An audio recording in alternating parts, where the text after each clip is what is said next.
Assalamualaikum warahmatullahi wabarakatuh. Wilujeng enjing, wilujeng tepang deui sareng ibu dina pangajaran bahasa Sunda. Kumaha daramang sadayana? Sateu acana neraskeun pangajaran, hayu urang ngadoa heula. Ngadoa di kawitan.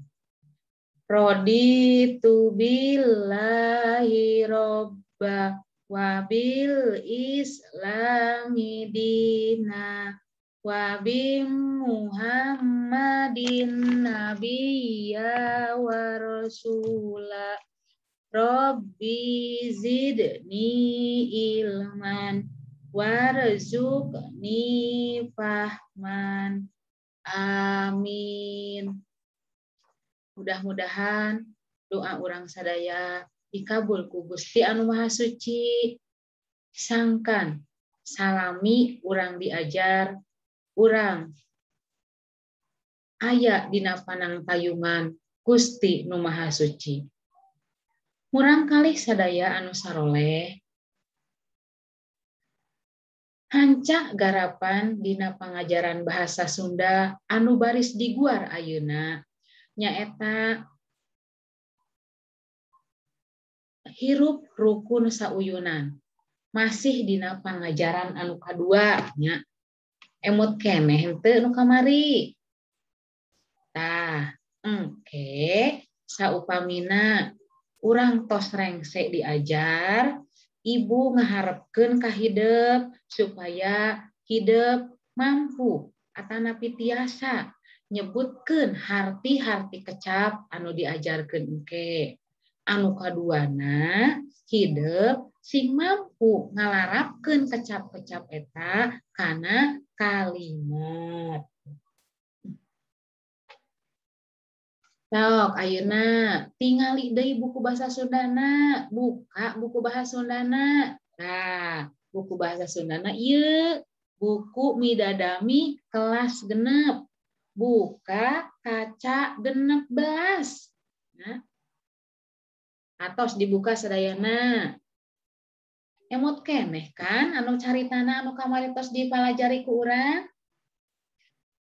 Nyaeta ngeunaan pencaksilat. Dina carita pencaksilat nya aya sababaraha kecap anu nulisna didengdekeun nya. Aya henteu sok tingali ku hideuk.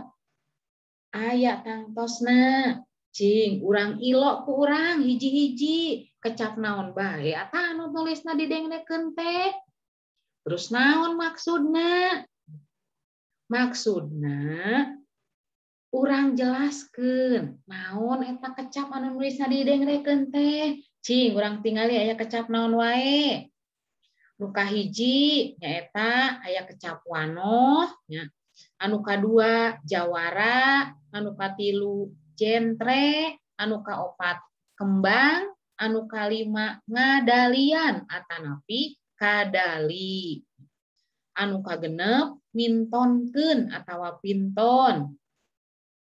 Anu katujuhna wirahma, anu kadalapan entep seureuh, anu kasalapan pamungkas, kasapuluh ngabeungkeut, kasabelas guyub, sareng anu terakhir atawa anu pamungkas nu ka-12 nyaeta satru kabuyutan. Murang kalih sadaya anu saroleh, dina pangajaran ayeuna ibu baris ngaguar harti kecap masing-masing anu tadi. Sateu acana neraskeun urang diajar, tong hilap pek sadiakeun heula alat tulisna nya. Terus regepkeun sing tenget, tuluy raku hideuk catet pikeun apalkeuneun. Satuluyna pek ku hideuk diskusikeun sareng mama atawa bapak hideuk. Kumaha tah carana engke ngalarapkeun eta kecap kana kalimah teh. Urang kalih kelas genep anu balager kecap anu kahiji nyaeta wanoh. Naon atuh hartina ari wanoh teh? Wanoh hartina wawuh atawa kenal. Kecap wanoh biasana dilarapkeun jeung papada jalma. Kecap anu kadua nyaeta jawara.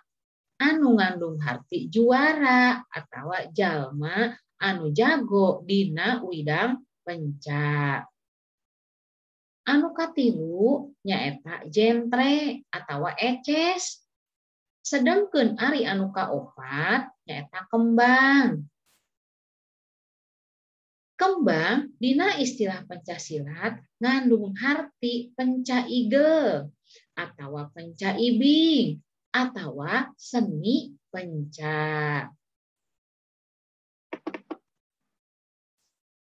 Urang kali sadaya kecap anu saterasna nyaeta kecap anu kalima nyaeta ngadalian.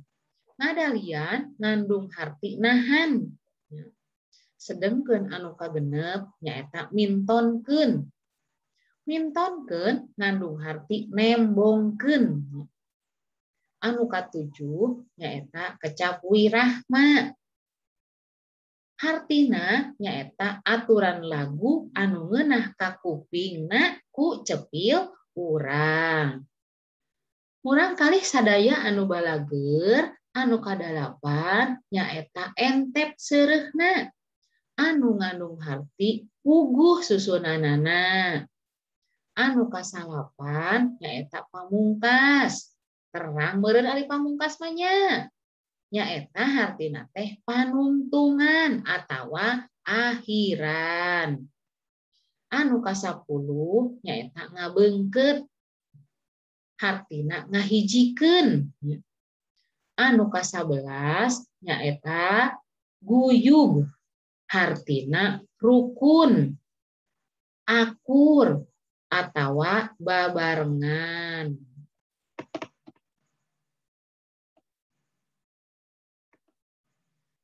Urang kalih sadaya anu pamungkas dina carita aya kecap satru kabuyutan. Satru kabuyutan ngandung harti musuh atawa lawan anu tos kacidalami mumusuhanana. Contoh kalimahna nyaeta paguron maung bodas satru kabuyutan jeung paguron tapak sewu. Nah, eta contoh kalimatna. Ya. Mudah-mudahan hidup ngarti jeung surti kana harti kecap tadi. Supaya hidup bisa ngalarapkeun eta kecap kana kalimah nu sejen. Murang kalih sadaya anu saroleh. Alhamdulillah pedaran ngeunaan harti kecap parantos rengse didugikeun. Sateu acana ibu mungkas pedaran ieu, ibu baris masihan pancen ka hidup anu tangtosna aya hubunganana sareng pedaran tadi. Ah, ieu pancena pek jieun kalimah ku hidup nya. Tina kecap anu kahiji wano, anu kadua jawara, anu katilu jentre, anu kaopat wirahma, anu kalima pamungkas. Tah pek jieun 5 kecap ieu sing jadi 5 kalimah anu sae. Nartos pangintennya. Nah, alhamdulillah urang parantos rengse, mudah-mudahan naon anu ditugaskeun sareng anu didugikeun ku ibu tiasa katangkep, tiasa kahartos ku hidup.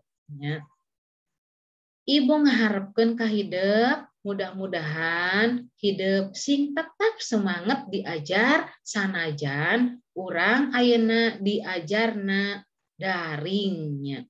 Sabab urang oge tangtos geus teu birek deui urapangna urang diajar kieu teh sabab ayana penyakit anu disebut COVID-19. Tetap semangat, anak Kota Banjar tetap semangat diajar. Wassalamualaikum warahmatullahi wabarakatuh.